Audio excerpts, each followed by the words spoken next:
We are going to begin tonight with Tropical Storm Laura and the growing threat it could slam into the Gulf Coast as a Category 3 hurricane in just about 48 hours, with millions of Americans in its path.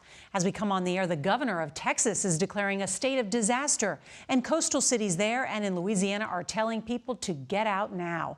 The threat from Laura comes at the same time heavy winds and torrential rains from another storm named Marco are already slamming into the same region tonight. And while Marco is weakening right now, forecasters say Tropical Storm Laura, which has already killed more than a dozen people in Haiti and the Dominican Republic, will only grow stronger and more dangerous. Now that could make it the most powerful storm to hit the area since Hurricanes Katrina and Rita landed one after the other 15 years ago.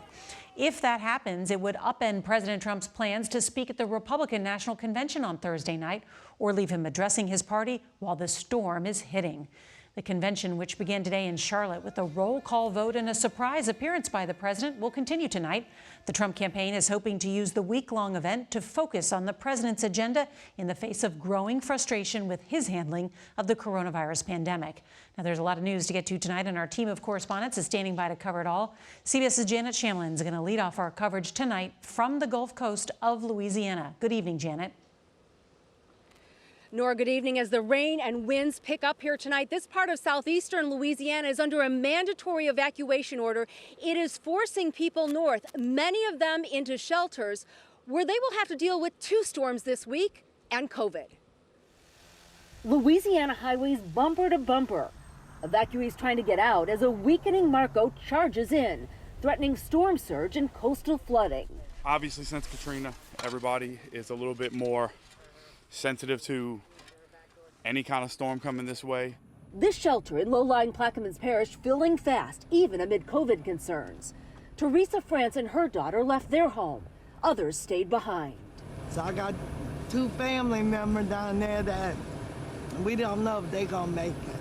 Tonight, the Texas coast is bracing as a bigger threat. Laura is looming. We don't have the luxury of time, so the time to prepare is right now.